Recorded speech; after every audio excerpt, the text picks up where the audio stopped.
국가에서 잘 만들어 놓은 지능형 로봇 기술을 저희가 잘 사업화해서 글로벌로 진출하는 역할을 저희가 맡고 있는 것 같습니다. 21세기 과학기술은 지속적인 경제 성장과 글로벌 도전 과제 해결의 해법.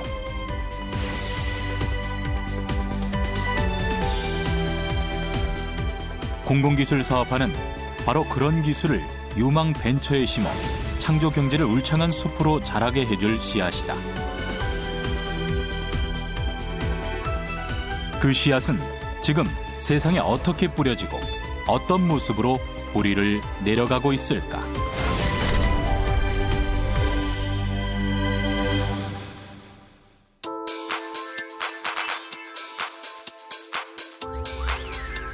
국내 최초의 정형외과 의료기기 생산 전문회사. 척추 고정장치와 골절치료 장치를 개발해서 판매해온 이 회사에선 2015년 세계를 놀라게 한 신기술 제품을 선보였다. 부러진 뼈를 치료하는 수술에 사용되는 금속 고정 나사를 몸에서 녹는 생체 흡수성 금속으로 만드는 데 성공한 것이다. 뼈의 골절, 치료용으로 쓰이는 이 생체용 임플란트들이 대부분 금속으로 만들어져 있습니다. 왜냐하면은 그만큼 이제 우수한 기계적인 강도를 가지고 있고 뼈 이상으로 이제 강한 그런 특성을 가지고 있었는데, 단점이 금속은 이제 이후에도 변하지 않기 때문에 나중에 빼줘야 되는 문제가 있어요. 그걸 이제 빼기 위해서 많은 연구가 있어 왔고, 그래서 개발된 게 이제 폴리머, 그러니까 플라스틱 같은 생체 흡수성 폴리머들이 개발됐어요. 그러나 폴리머 제품은 강도가 약해서 부러진 뼈의 치료에 적합하지 않았다. 반면 이 회사의 신기술 금속으로 만들어진 고정 나사는 그보다 5배나 강하다.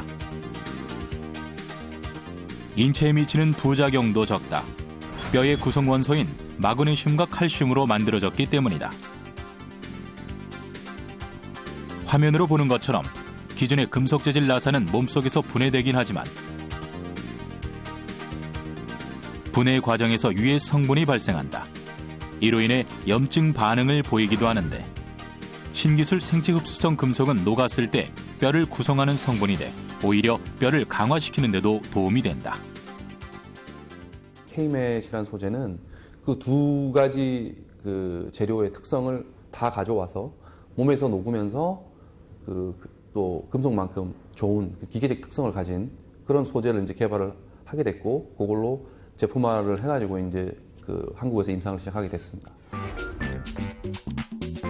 임상시험은 아주대학교 병원에서 이뤄졌다. 손과 발 부위의 골절 환자를 대상으로 총 53개의 사례에 생체 흡수성 금속 나사를 이식했다.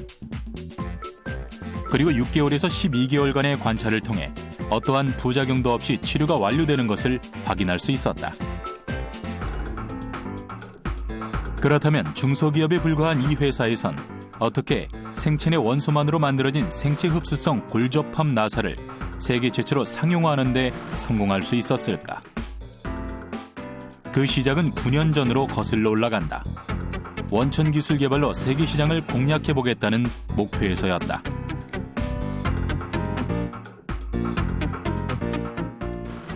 저희가 중소기업이기도 하고 또 이런 이제 금속 소재를 전문으로 하는 회사가 아니다 보니까 기술력도 많이 부족하고 인원이나 여러모로 사실은 부족한 부분들이 많았어요. 그래서 자체적으로 이제 이런 원천 기술을 개발하기에는 사실은 좀 무리였는데 키스트에서 많이 도와주셨습니다. 한국과학기술연구원 의공학연구소 생체재료연구단. 바로 이곳에서 몸에 녹는 신소재 금속 개발 연구가 진행됐다. 연구 기간만 장장 9년에 연구 개발비도 총 120억 원이란 엄청난 자금이 투입됐다. 이 중 50억 원을 회사가 투자하고 70억 원은 국가 자금을 지원받았다. 출연연의 공공기술과 자금이 기업과 만나 세계를 놀라게 한 성공을 거둔 것이다. 아마 아이디어 차원에서만 서로 공유하면서 인연을 맺게 된 것 같아요. 국책연구소는 저희보다 더 이제 우수한 그런 이제 연구 설비나 또는 인력을 보유하고 있고 저희는 이제 상업화의 강점이 있으니까 손을 잡고 같이 일해 보면 더 빨리 또 더 잘 해볼 수 있겠다 해서 시작하게 됐고요. 결과도 예상했던 것처럼 좋았습니다. 9년간 회사도 저돌적인 투자를 했지만 한국과학기술원도 물심양면으로 나서줬다. 공동연구는 물론 자금, 마케팅 등 개발 전 주기에 걸쳐서 단계별 지원을 해줬다. 상용화를 위한 허가 단계에서는 식품의약품안전처도 허가를 위한 단계별 절차 설계를 함께 해주면서 도왔다. 잠재력 있는 기업 성장에 정부 기관이 함께 뛰어준 결과가 신소재 개발 성공으로 이어진 것이다. 상용화돼서 사업화가 돼서 그 매출이 일어날 경우에는 경상기술료는 한 2~3% 되는데 6%의 경상기술료를 그 저희한테 이렇게 주시기로 돼 있어요. 이러한 그 기술 이전 계약은 그 기술에 대한 그 자부심 그리고 또 두 기관의 그 신뢰감이 없으면 그 일어나지 않을 그러한 기술 이전 계약입니다. 그러나 기업과 연구자 간의 신뢰감이 9년간 공동연구 개발을 했다고 해서 저절로 쌓이는 건 아니었다. 이때 징검다리 역할을 해준 것이 한국과학기술연구원의 TLO, 즉 기술 이전 전담 조직이다. TLO는 25개 출연연에 각각 설치되어 있는데 연구자들이 개발한 기술을 사업으로 연계하는 것이 가장 큰 임무다. 한국과학기술연구원에선 또 별도의 중소기업 지원센터도 운영하면서 기술 이전 기업들을 직접 찾아가 애로사항을 확인하고 돕는다. 저희는 출원연구소에 속한 센터이다 보니까 R&D 지원이 가장 그 핵심입니다. 그래서 이제 그러한 R&D 지원과 다른 기타의 그 지원들 전방위적으로 하기 위해서는 직접 찾아뵙고 그 중요한 꼭 필요한 부분이 무엇인가를 알아내는 것이 가장 중요하죠. 최근에는 이제 산학연 공동으로 같이 이제 어떤 주제를 만들어서 실질적으로 제품을 만들고 세계 시장에서 판매를 하기 위한 목적으로 기술을 같이 개발하는 그게 가장 긍정적이고도 좋은 방향의 어떤 연구거든요. 그러니까 그런 형태로 많이들 이제 가고 있는데 그 가장 중요한 거는 서로 필요한 부분을 공유하는 것들이라고 생각합니다. 2013년 발족된 K클럽도 한국과학기술연구원만의 공공기술사업화 프로그램이다. 연구원으로부터 기술 이전을 받고 우수하고 독창적인 기술을 보유하게 된 중소기업을 집중 지원하는데 세계 최초로 몸에서 녹는 신소재 상용화에 성공한 기업도 그 혜택을 받았다. 21세기는 지식기반 경제의 시대. 새로운 기술, 차별화된 정보가 곧 경쟁력인 시대다. 상상력이 다양한 기술, 문화, 산업과 만나 새로운 비즈니스가 되고 좋은 일자리를 만드는 것이 곧 창조경제. 바로 이 창조경제의 천병 역할을 하는 창조혁신센터에서도 공공기술사업화는 핵심 프로그램이다. 공공기술사업화는 공공연구기관이 보유하고 있는 기술을 민간기업이 사업화해서 새로운 제품을 개발하고 생산해내는 것을 말한다. 2000년부터 시작됐지만 공공기술 사업화가 활기를 띠기 시작한 건 최근부터. 기술 기반 창업의 경우 최근 3년 새 88%나 늘었다. 출연연이 직접 투자해서 설립하는 연구소 기업도 꾸준히 증가 추세다. 기초과학은 응용과학이나 실용과학을 이루기 위해서 연구되는 경우거든요. 그래서 아마 지금 이것들이 기업에 넘겨져서 저희가 살아가는데 조금이라도 도움이 될 수 있는 그런 실용 연구가 되는 게 저희 과학자들로서는 상당히 보람을 느끼는 일이라고 생각이 되고요. 서울 주택가 골목길. 순수 국내 연구진이 개발했다는 전기차가 멈춰선다. 운전석만 봐서는 스쿠터처럼도 보이는데 세탁물 수거 배달 서비스용 화물차란다. 대행 서비스 업체에서 올 1월부터 3대를 시범 운행 중이다. 전기만 있으면 어디든 갈 수 있는 차량입니다. 일단 소음이 없고 매연도 없고 기름값 걱정이 없고요. 일반 트럭처럼 일단 위험한 부분이 없어서 저희들이 일할 때 딱 맞게 특화된 그런 차량이라고 할 수 있습니다.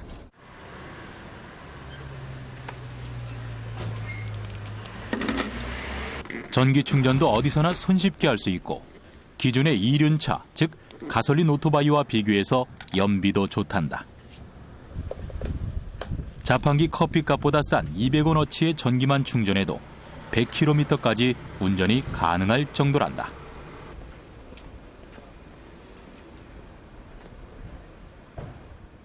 가정용 220V 그 콘센트만 있으면은 간단하게 충전을 할 수가 있고요. 충전하는 부분에서 전혀 어려움은 없습니다. 그리고 충전 시간은 한 3시간 정도면은 완충이 되고 있습니다. 한 달여의 시운전 결과 운전자는 조작하기도 편하고 언덕 같은 오르막길에서도 힘이 딸려 하지도 않는다는 평가를 내렸다.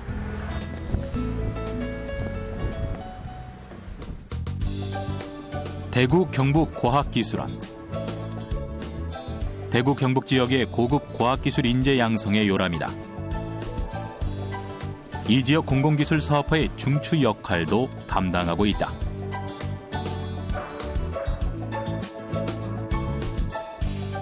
현재 11개의 연구소 기업이 이곳 원내 산하협력관에 입주해 있는데 서울 거리에서 봤던 전기 3륜차를 연구 개발하고 생산하는 기업도 바로 이곳에서 만날 수 있다.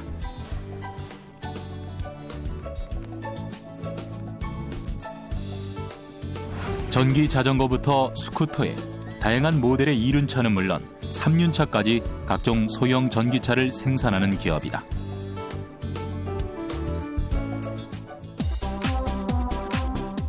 이곳을 방문했던 대통령도 칭찬을 아끼지 않았다는 친환경 소형 전기차 생산회사는 연구소 기업이다. 2012년 12월 대구 경북과학기술원의 기술이 20% 이상 자본금으로 출자되고 대구의 모터 제조회사와 부산의 오토바이 제조회사가 현금 자본을 출자해서 설립했다.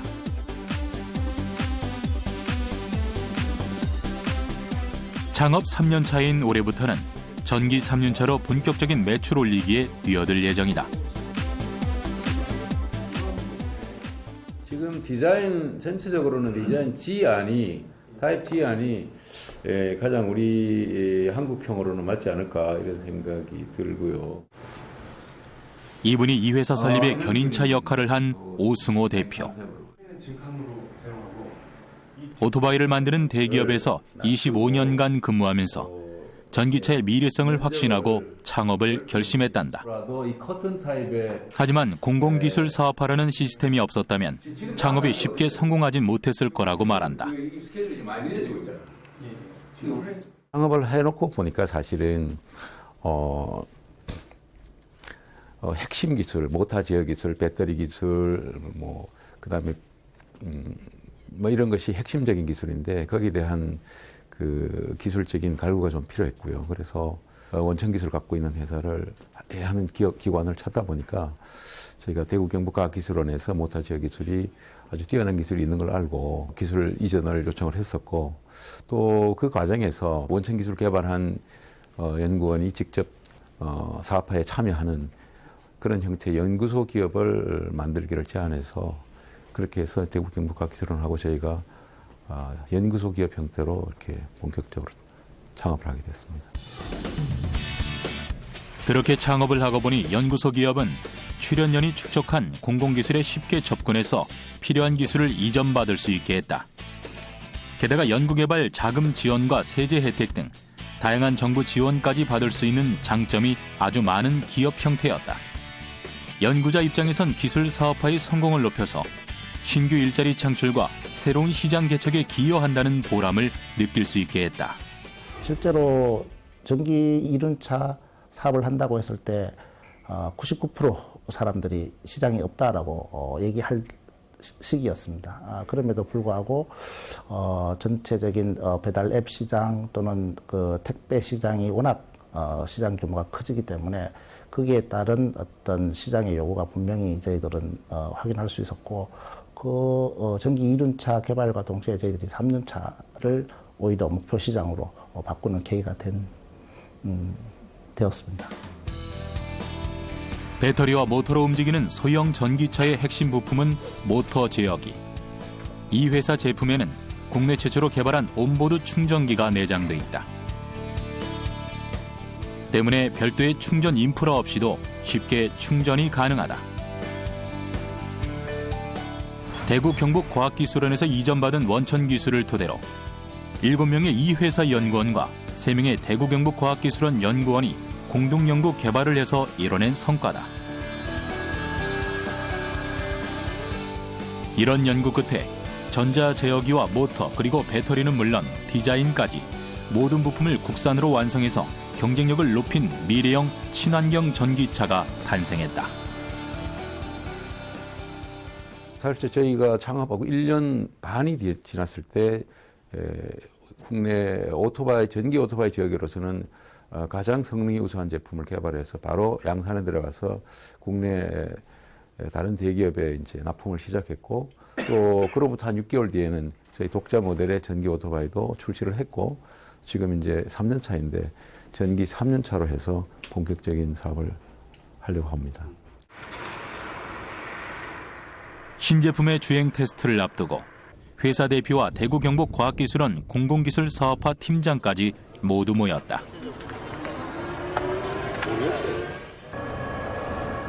내리막길이나 오르막길에 상관없이 안정적으로 달리는 이 신제품은 15kW급의 모터 제어기를 장착해서 출력을 더욱 높인 전기차다.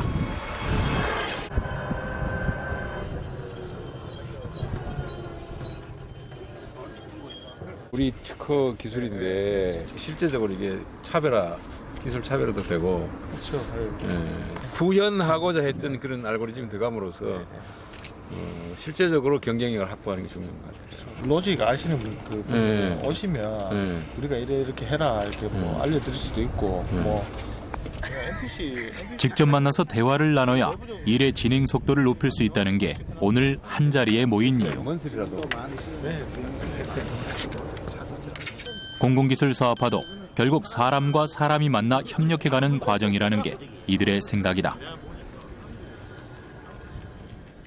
기술 이전 내지는 이제 기술 출자가 되었을 때 그 기술이 바로 상용화되기는 사실은 굉장히 힘듭니다. 저희들은 출자된 기술 또는 이전된 기술에 대해서 상용화하기 위해서 지속적으로 공동으로 연구 개발을 하고 있습니다. 예를 들면 출자된 기술에 대한 발명자들이 지속적으로 1대1로 멘토링을 통해서 출자된 기술이 상용화하기까지 지속적으로 공동 연구 개발을 하는 그런 시스템을 갖추고 있습니다. 산하협력관에 11개 연구소 기업이 입주해 있는 대구 경북과학기술원에선 창업기업의 성공적인 정착에 가장 신경을 쓴다. 그래서 새로 만든 시스템이 타운 미팅. 매월 정기적으로 기업인과 연구자들이 만나서 연구소 기업들 간의 네트워크도 구축하고 서로에게 필요한 지원 방법에 대해서도 의견을 나눈다.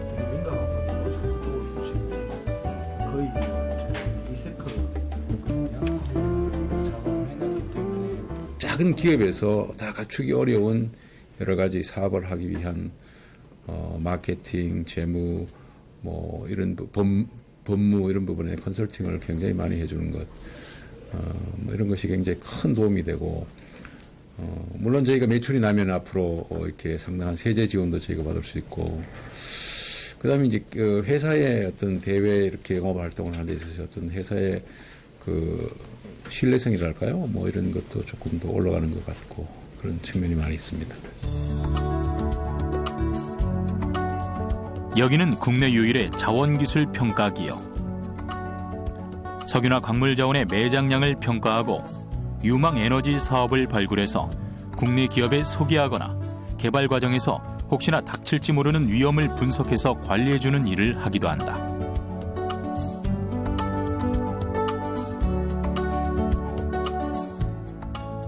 그런데 이 회사의 박희원 대표는 2014년 12월 유정관리 솔루션을 제공하는 자회사를 설립했다.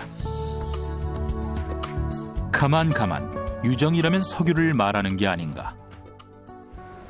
매장 에너지라곤 석탄밖에 없는 한국에서 석유 생산을 관리하는 회사를 만들었다니 도대체 어떻게 뭘 하는 회사란 얘길까? 얼마나 오염이 돼 있는지 파악을 해야 그거에 대해서 실제 의사결정을 해야 되거든요.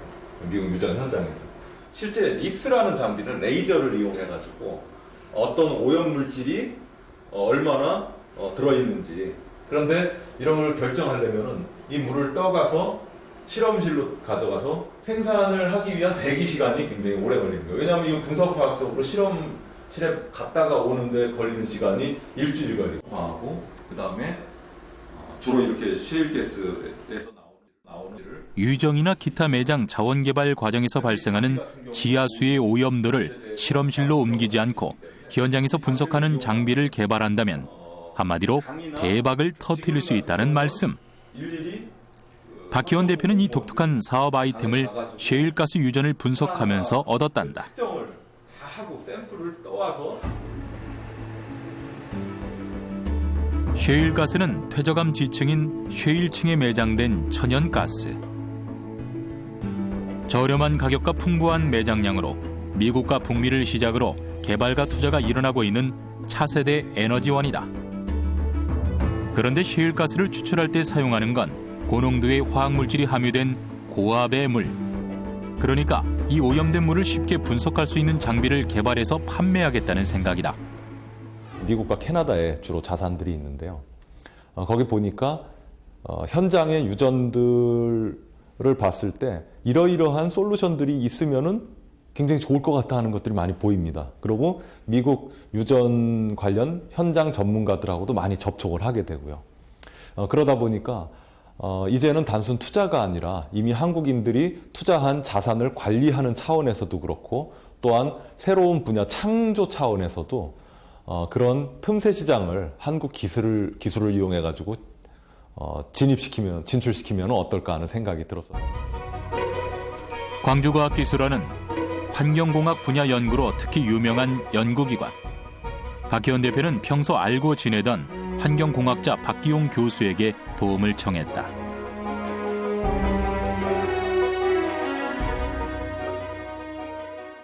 박기홍 교수님 연구실이 레이저 장비를 소형화하고 그다음에 분석을 하는 그런 기술들이 보유하고 있기 때문에 저희랑 같이 먼저 광주과학위원회 저희 기업이 참여해서 1년 동안 연구를 했습니다. 그래서 이 장비 개발을 위한 연구를 진행해서 프로토타입이 나오게 됐고요. 이걸 이제 미래부가 보시고 이게 사업화하는데 굉장히 좀 유망한 분야 같다고 해서 저희가 이제 미래 기술 지주와 함께 광주과학위원하고 저희하고 해서 회사를 만들게 된 겁니다. 미래과학기술 지주는 전국 4개 과학기술 특성화 대학이 공동으로 설립한 지주회사. 이 연구실에서 개발된 레이저 유도 플라스마 분광법으로 미래과학기술 지주의 자회사로 회사 간판을 달 수 있었다. 그리고 공공기술과 자금은 물론 창업 초기의 정착을 돕는 다각적인 지원까지 받았다. 그렇다면 레이저 유도 플라스마 분광법이란 어떤 기술일까? 강력한 레이저 빔을 사용해서 플라즈마를 발생한 이후에 거기서 발생하는 다양한 빛을 측정함으로써 시료의 화학적 원소 성분을 알 수 있는 기술입니다. 그래서 예를 들어서 저희가 불꽃놀이라든지 폭죽에서 보시면 그 파우더의 화학적 원소 성분에 따라서 전혀 다른 색깔을 내는 그런 원리를 이용해서 이제 시료의 화학적 원소 성분을 측정하는 기술입니다. 이 기술을 이용하면 오염된 폐수는 물론 원유의 질과 양도 현장에서 1분 내에 판별할 수 있단다. 연구팀은 또 ICT 기술을 접목해서 수백 개의 유전 시추공을 살피지 않고 스마트폰만으로도 현장 상태를 알 수 있는 기술도 개발 중이다. 시료가 들어있는 샘플인데 보시면 이렇게 피크가 위로 딱 솟아오르게 되고, 이제 모든 원소들이 각각 자기만의 그 파장대가 있거든요. 그래서 이제 여기에 올라오는 이 피크의 파장대가 몇인지를 확인하면 어떤 원소가 들어있는지를 확인할 수 있는 거죠.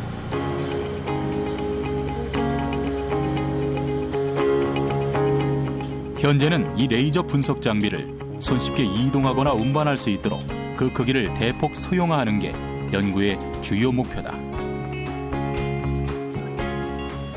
소형화되고 이동성이 가능해짐에 따라서 이제 뭐 산이나 바다나 어느 지역에 구애받지 않고 않고 즉시 현장에서 분석이 가능하다는 장점이 있어서 그래서 이제 저희가 타겟으로 하고 있는 그렇게 유전 개발 현장에서 직접 분석이 가능할 테고요. 그 외에도 수철이나 이제 뭐 그 수질 검사가 필요한 어떤 현장이든 직접 가지고 가서 검사가 가능할 것으로 예상이 됩니다.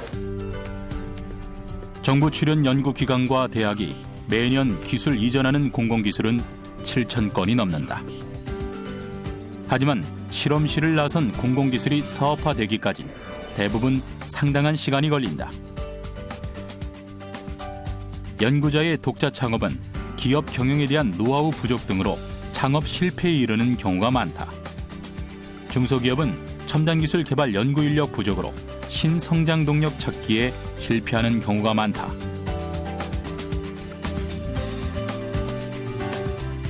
때문에 연구소가 보유한 우수한 기술과 기업의 자본력과 경영 노하우를 접목해서 공공기술 이전의 한계를 극복하게 하고 새로운 시장 개척과 신규 일자리 창출로 이어지게 하는 것이 공공기술 사업화다.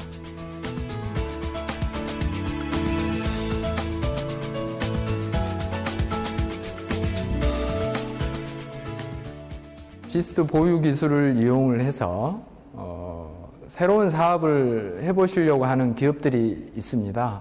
그런 경우에는 조인트 벤처라고 저희가 말하는데 연구소 기업 형태로 해서 저희 지스트 기술을 가지고 또 기업에서는 경영을 담당하고 저희 지스트는 기술을 출자를 해서 연구소 기업을 만들게 됩니다. 연구소 기업처럼 최근에는 공공기관이 주체가 돼 기술 사업화에 적극적으로 참여하는 경우가 많아졌다. 과학기술 지주회사는 대표적인 신사업 모델이다. 과학기술 지주는 초기에는 공공자금을 활용해 유망기업을 지원한다. 그리고 기업의 성장으로 발생하는 수익은 새로운 연구개발에 재투자한다. 이것이 다시 일자리 창출로 이어지고 신산업 창출로 연결되게 하는 것이 과학기술 지주의 역할이다. 25개 정부 출연연이 주주로 출범한 한국과학기술지주는 2023년까지 200개의 자회사를 보유하는 게 목표고 미래과학기술지주도 70개 이상의 출자회사를 보유하는 게 목표다. 출연연의 전체가 펀딩을 해서 지주회사를 만들고 거기에서 이제 직접 사업화에 대한 부분을 TLO가 못하는 부분들을 그런 전문가들, 기술 금융과 연계시키 가지고 한 3차례 정도의 투자를 연계해 줘야지만 이제 기업이 중간에 엑시트 한다든지 아니면 IPO가 가능한 대로 돼 있거든요. 그래서 그런 거를 해줄 수 있는 쪽이 과학기술 지주가 아닌가. 연구소 기업 같은 좋은 기술들만 같이 해서 발굴해주면 나머지 부분에 성장시키는 부분은 과학기술 지주가 하기 때문에 굉장히 효율적인 구조가 아닌가 이렇게 생각합니다. 건물 로비에 들어서면 안내 로봇의 환대를 받을 수 있는 이곳은 로봇 제작 전문 업체.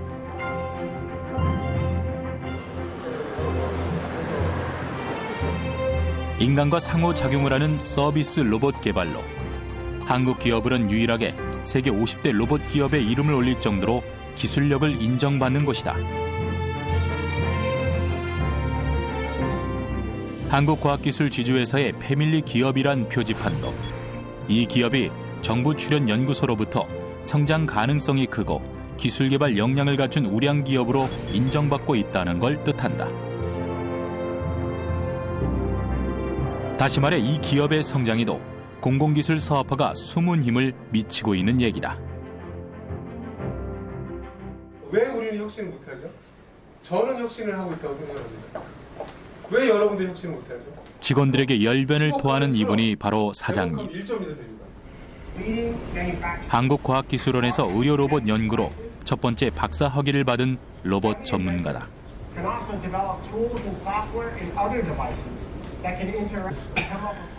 로봇으로 진짜 돈을 버는 비즈니스를 해보겠다는 게 사장님의 목표다. 세그웨이 아시죠? 2000년대 혁신 제품으로 꼽는 게 세그웨이. 왜 세그웨이가 혁신일까요? 혁신은 그 문제를 궁극적으로... 사장님은 오늘도 혁신의 중요성을 강조하지만 로봇 산업에서 이 회사가 생산하는 서비스 로봇 산업이 차지하는 비중이 바닥 수준에 불과한 게 현재 한국의 현실.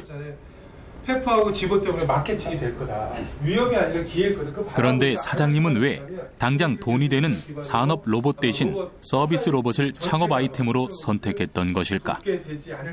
스마트폰은 카메라도 있고 전화기도 있고 녹음기도 있지 않습니까? 그러니까 메모도 가능하고요. 디바이스 컨버전스 제품입니다.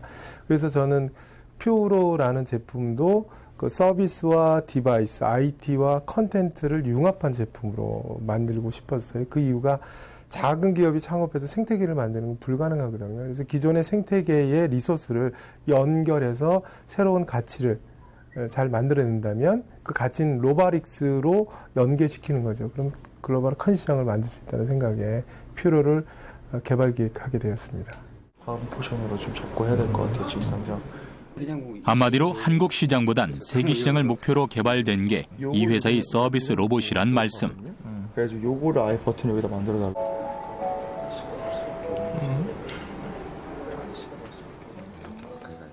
그런데 로봇 박사님인 사장님도 창업 초기 공공기술을 이전받으려고 2개의 출연연에 문을 두드렸었단다. 제가 사업에 아이디어는 있었지만 1인 창업을 한 사람이기 때문에 많은 기술이 좀 필요했는데 국가에서는 선도적으로 지능 로봇을 미래 성장 동력 사업으로 이끌어왔기 때문에 출연연과 각 대학들에서 그 관련 기술이 있었어요. 그래서 자연스럽게 컨소시엄을 구성을 하고 배우고 또는 기술을 이전 받으면서 짧은 기간 내에 완성도 있는 글로벌 제품으로 성장시킬 수 있었습니다. 그중 한 곳이 한국전자통신연구원 차세대 영상연구실.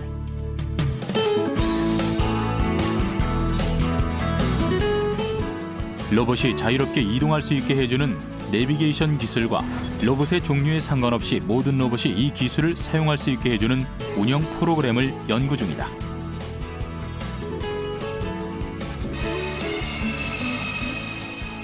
서비스 로봇 기업에게도 바로 이 기술을 이전했는데 개발자인 최성록 연구원은 기술 이전 과정에서 한 달간이나 로봇 회사로 직접 출퇴근하면서 직원들을 도왔다. 업체들에게 기술 이전을 통해서 이제 현재 실제 생활에 적용을 하면서 느낀 것 중에 하나는 같이 이제 그 유론을 이제 사용하는 실무자분들께서 배경 지식이 없는 경우가 많다는 점이 애로사항이었습니다. 나중에 이제 점차 이제 시간이 지나면서 그런 것들이 그 유론을 그런 배경 지식이 없는 사람도 쉽게 사용 가능하도록 만들자는 그런 철학이 되게끔 하는 큰 동기가 되었습니다. 안녕하세요. 서비스 로봇을 만드는 이 회사의 핵심 기술은 인간과 로봇의 상호작용 기술을 가능하게 하는 HRI 기술. 얼굴 인식 기능을 지금 테스트하고 있는데요. 저희 퓨로에다가 어떤 사람이 오면은 그 사람이 누군지랑 그리고 남자인지 여자인지를 좀 알아봐서 그리고 이 사람에 맞춰서 좀 대응을 할 수 있도록 하는 그런 기능을 넣으려는 걸 준비하고 있습니다. 로봇과 상호작용을 하고 인간처럼 느낄 수 있게 해주는 HRI 기술의 원천 기술을 이전해준 건 한국생산기술연구원이었다. 로봇의 얼굴 표정을 2차원 감정 공간과 매핑시켜서 안녕하세요. 로봇이 웃고 안녕하세요. 울고 화도 내는 로봇의 감정 모델을 만드는 기술이다. 서비스 로봇의 핵심 기술이라고 하는 것이 HRI라는 기술인데요. 휴먼 로봇 인터액션이라는 기술입니다. 근데 HRI 기술은 일반적인 로봇에서 쓰는 뭐 기계적인 기술이나 이런 것 이외에 사람들의 심리를 이용한 그리고 사람들의 어떤 철학적인 그런 배경을 이용한 HRI라는 기술이 있는데 HRI라는 기술이 조금 공학적에서는 조금 생소한 기술입니다. 저희가 가지고 있는 장점이 HRI 기술에 대해서 다른 어떤 회사들보다 많은 어떤 기술을 가지고 있습니다. 이 회사의 로봇은 현재 기업이나 공공장소에서 안내와 경비 서비스를 하거나 태블릿과 연결시키면 집 밖에서도 자녀와 소통하거나 노약자의 거동을 보살필 수 있는 서비스 로봇 등이 있는데 지난해엔 아랍에미리트의 계약 금액만 132억 원에 달하는 수주를 했다. 사실 되게 자랑스럽고 뿌듯합니다. 제가 이렇게 극장에 갔을 때 퓨처로봇이 이제 이렇게 사람들을 반기고 있는 모습을 보았을 때 굉장히 이제 뿌듯하고 제 아내한테도 이제 자랑을 할 정도로 뿌듯한 부분이고요. 세상이 지금 많이 바뀌었습니다. 중국은 거대 자본과 시장을 가지고 생태계를 설계를 하지만 한국은 그렇게 매스 있는 큰 사업을 할 수 있는 좀 준비가 많이 안 돼 있거든요. 그래서 국가 연구소는 R&D를 책임을 한다면 벤처기업은 이노베이션 사업을 프로덕트를 좀 준비를 하고 그리고 국가에서 거기에 일정 기간 동안 자금을 좀 대주고 석세스가 나오면 펀딩이 이루어지는 전 주기적 생태계 구성을 좀 해야 되는데 그 시작단에 공공기술이 있지 않나 이렇게 생각을 하고 있어요. 공공기술 사업화는 연구소에서 잠자고 있는 기술을 찾아내서 산업화에 생명을 불어넣는다. 최근에는 양대 과학기술 지주를 주축으로 세계 최고 수준의 기술을 기반으로 한 기업이 늘면서 신산업 창출은 물론 새로운 일자리도 생겨나고 있다.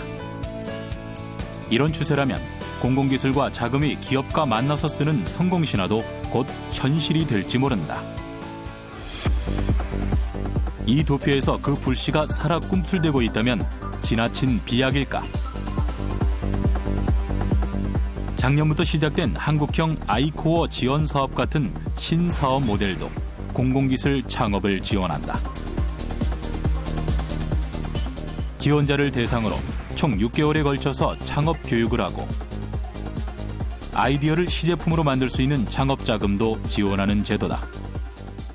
한국형 아이코어 사업은 이제 이미 미국 NSF 재단에서 이제 2011년도부터 이제 미국의 공공기술에 참여하는 연구자들의 기술사업화를 지원하기 위해서 추진하고 있는 사업입니다. 이 사업을 이제 한국의 창업상에 맞게 저희가 도입을 하였고요. 이 사업에 대해서는 이제 기본 컨셉이 이제 그 공공기술에 대한 이해도가 높은 연구원이 아니면 이제 그 사업에 참여하는 연구자가 학생이든 뭐 그 기존의 직원이든 뭐 교수든 그런 분들이 직접 창업을 할 수 있는 어떤 그 기회를 제공하는 내용이라고 보시면 되겠습니다. 충남대학교 실험농장 한켠에 태양광 지별판이 설치된 건 지난해. 12개의 지별판에서 낮 동안 만들어진 전기는 실험용 온실을 따뜻하게 덮여주고 온수도 쓸 수 있게 해준다. 비닐하우스에 태양광 지별판을 설치한 이는 한국과학기술원 박사 출신의 젊은 사장님. 이곳은 제품이 비닐하우스 난방에 적용 가능한지 실증 테스트하고 있는 곳입니다. 뭔가 많이 복잡하게 만들어진 시설처럼 보이지만 사실 원리는 간단하다. 태양전지의 표면 온도가 증가할수록 전기 효율이 떨어진다는 점에 착안한 기술이다. 태양전지 뒷면에 태양열 흡열기를 부착하고 여기서 발생한 연료는 물을 덮이거나 전기로 만들면 태양전지 표면 온도가 떨어지면서 전기 효율은 더 높아지는 원리를 활용했다. 낮 시간 동안 발전을 함과 동시에 온수를 생산할 수 있고 이 온수를 생활온수 또는 난방에 이용할 수 있습니다. 또한 저장기를 이용하면 낮 동안 온수를 모아 놓았다가 밤에 사용할 수도 있습니다. 복합식 태양광 발전 및 태양열 시스템이라 이름 붙인 이 기술로 이동일 대표는 작년 한 해 각종 창업 경진대회에서 상을 휩쓸었다. 박사과정 동안 수행한 연구 프로젝트를 현실화하기 위해서 내놓은 아이디어였다.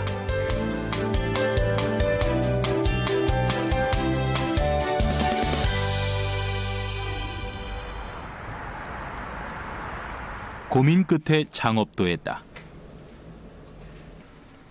창업진흥원이 운영하는 창업 맞춤형 사업 연구원 창업 프로그램에 선정돼서 4천만 원의 창업 지원금을 받고 1년간 무상으로 쓸 수 있는 사무실도 생겼다.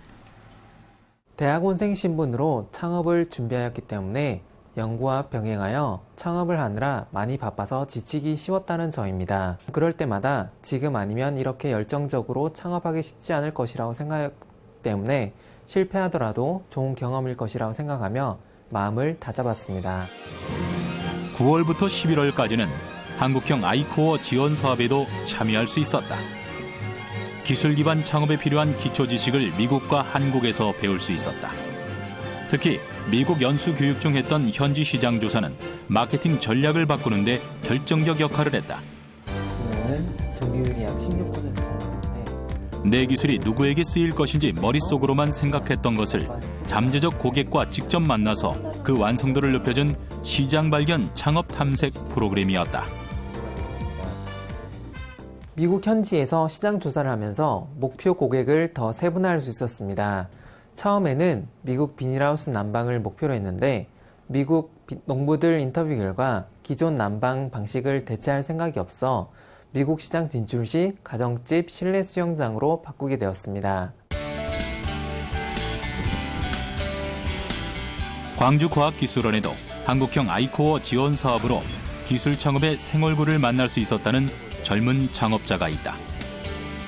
정지성 씨는 대학원 재학 시절 연구과제였던 레이저를 이용한 거리 측정 센터를 응용해서 자율주행을 위한 센서를 개발한다는 목표로 창업했다. 대신에 과제 형식만 연구실로 받아서 그래서 자부연이 들어가 있고. 정지성 씨에겐 3주간의 미국 연수교육 당시 미국의 기술 창업 프로그램들에서 받은 신선한 충격이 기술 창업에 더 자신감을 갖게 해줬단다.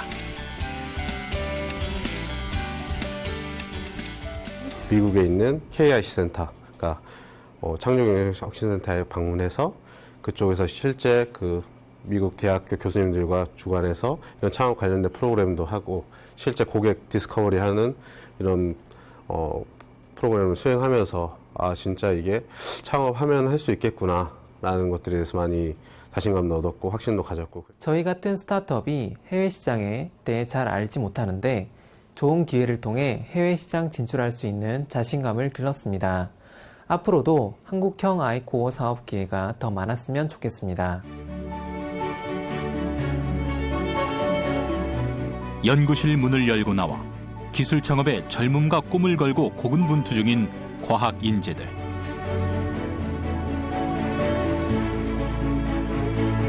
가치 있는 기술을 더 가치 있게 쓰고 싶어하는 이들이 꿈꾸는 미래는 어떤 모습일까?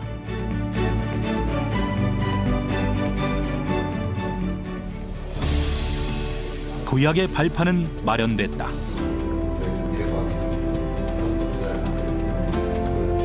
남들이 모방할 수 없는 전문성과 한 수 위의 기술력을 갖고 얼마나 멋진 성장 동력을 만들어낼지 이들이 만들어낼 창조 경제가 궁금하다. 이렇게 좀 노력을 해야 된다 이런 생각을 하고 있고요.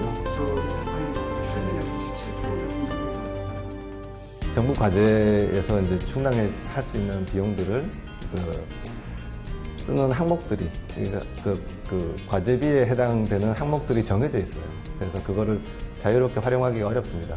기술을 사업화하는데 기술자들이 바라보는 관점과 그 기술을 시장에 사업화해야 되는 사람들의 그 격차를 줄이고 커뮤니케이션하는 그런 부분이 지금은 가장 제조업의 창업 기업으로서는 중요하다고 생각하고 있습니다. 무엇보다도 중요한 것은 이런 기술 창업 기업들이 이제 지속적으로 이제 성장해서 시장에 뿌리를 내리도록 이제 저희들이 이제 환경 조성을 좀 해나가는 것이 이제 필요하다 이렇게 생각을 하고 있고요. 미래부도 이와 맞춰서 이제 초기 창업 기업들이 이제 데스밸리를 잘 극복하고 이제 또 성장 단계별로 자기들이 이제 지원을 받을 수 있도록 이런 맞춤형 지원 사업도 저희들이 이제 계획을 하고 있습니다.